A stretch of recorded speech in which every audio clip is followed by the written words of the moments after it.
मसला ये होता है कि कई बार राजनीतिक दल ये समझने से चूक जाते हैं कि देश का मन किधर है। आप भाजपा का विरोध तो कर सकते हैं, करिए, राजनीतिक दल है, ठीक, लेकिन इतनी एहतियात जरूर बरतिए कि भाजपा का विरोध करते करते कहीं काशी, अयोध्या और मथुरा के विरोध के आंगन में न कूद जाइएगा।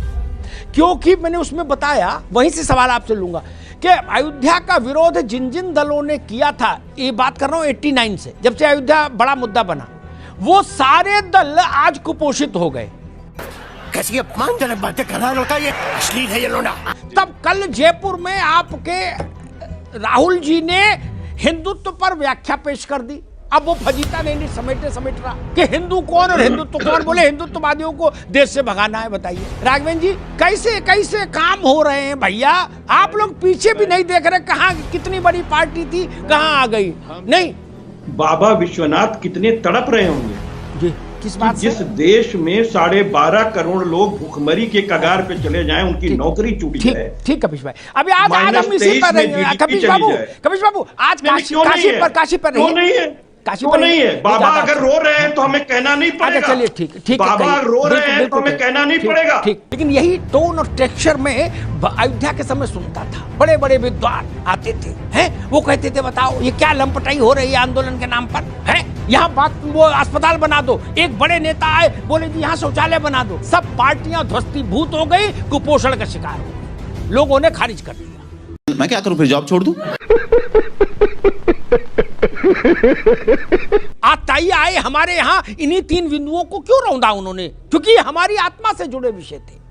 ये कोई सैन्य स्थान नहीं थे भारत के, ना आर्थिक स्थान थे। अयोध्या तो बहुत पिछड़ा इलाका था, वहां काय के लिए आए थे? इसीलिए आए थे कि भारत के माथे पर लात रख के खड़े हो जाए। तो अगर वहां वो चीज पलटी जा रही है तो राष्ट्र के गर्व का विषय है।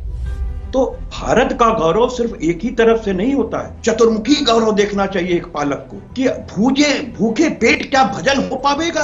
कांग्रेसी ध्यान से सुने और कांग्रेस के सहयोगी दल भी ध्यान से सुने। मेरा सवाल, हमने शिरडी को देखा, हमने तिरुपति को देखा, हमने वैष्णो देवी को देखा, उन्होंने अर्थव्यवस्था बदल दी उन इलाकों की। भाई केवल धर्मशास्त्र नहीं बदला, समाजशास्त्र नहीं बदला, अर्थशास्त्र बदल दिया। फिर क्या दिक्कत है? हम एक रास रंग पर 300 करोड़ रुपया खर्च कर देते हैं एक शहर में, जब सरकार में होते हैं तब बच्चे भूखे नहीं होते। मैं कहना नहीं चाहता था ये विषय, लेकिन आज काशी में बाबा विश्वनाथ धाम के पुनरुद्धार के समय ये जो राजनीति की गई, ये ठीक नहीं। भाजपा से निपटने के लिए और तमाम दिन आप इसके औचित्य पर सवाल खड़ा कर रहे हैं, गजब बात कर रहे हैं। सेफई में नाच हो सकता है, वो औचित्यपूर्ण है, लेकिन बाबा विश्वनाथ धाम नहीं बन सकता क्योंकि बच्चे भूखे हैं। कैसे कैसे, जैसे आदमी अल्टो नहीं खरीद सकता, स्कूटर मोटरसाइकिल नहीं ले सकता भारत का आम आदमी, वैसे आप लोग जहाज में चल रहे हो, निजी जहाजों में, है, ज्ञान बांट रहे हो कि गरीब के लिए रात भर जग रहे हैं, छत पे टहल रहे हैं। हमने आप लोगों के घरों में कप प्लेट देके, पूछो ये कटोरी कहां से आई, बोले ये इटली से आई, बोले ये बोले पेरिस से आया गिलास। गरीब के लिए रो रहे हो यार, तमाशा नहीं किया करो भाई, इतना तो मत किया करो। लोग सुनते होंगे टीवी पर, इस पर, तो क्या कहते होंगे? जहर खाने का मन करता होगा गरीब आदमी का, उसके गरीबी के साथ मजाक मत करिए। आप रोटी नहीं दे सकते तो शांत तो रहिए। काजू बादाम खाने के बाद बाहर निकले और ये कहें कि मैं भी भूखा हूं, ये तो झूठ मत फैलाइए। क्या आपके घर में बाल बच्चों की शादियां नहीं देखी हमने? नहीं देखी क्या? आप लोगों ने जितनी नहीं देखोगे, राघवेंद्र ने, कपिश ने, आनंद ने, उतनी मैंने देखी और विक्रम राव साहब ने देखी। आपके नेताओं के यहाँ शादियां पैसा ऐसे बहते देखा।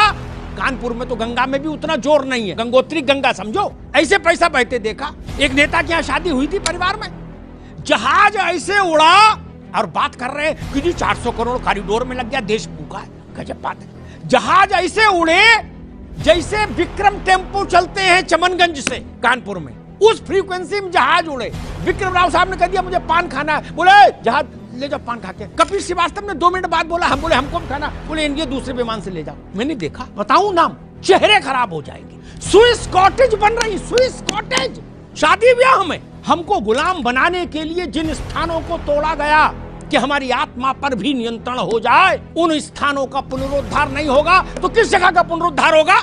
आपकी कोठी में पैसा लगे तो जायज, और बाबा विश्वनाथ के कॉरिडोर बने तो ना जायज। जितना पैसा लगा है ना, बुरा मत मानना, मैं ऐसे सैकड़ों राजनेताओं को जानता, सैकड़ों, जिनके पास इस मूल्य से ज्यादा के इमारतें हैं जितना कॉरिडोर में लगा है कोई।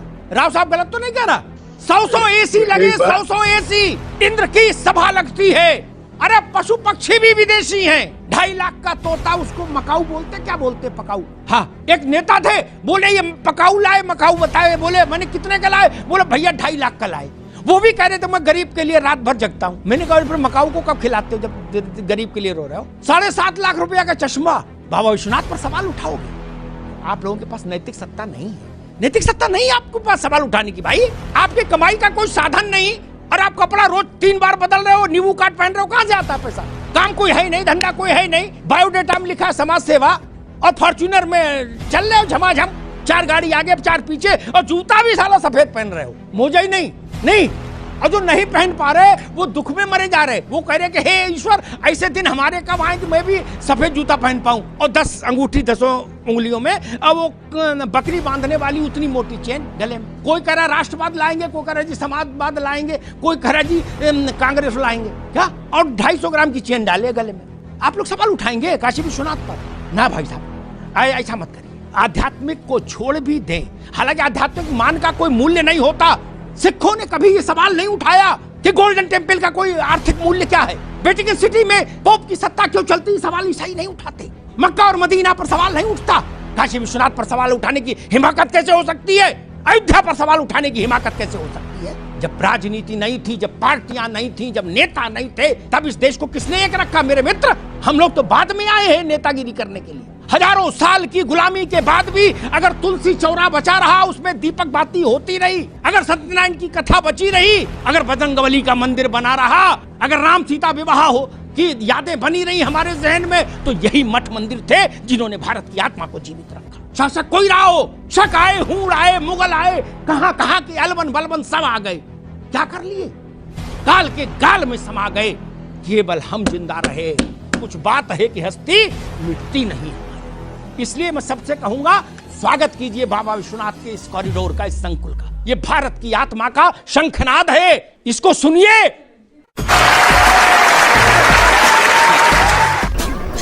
बंद करो, हाथ जोड़ के मैं मोदी साहब से गुजारिश करता हूँ।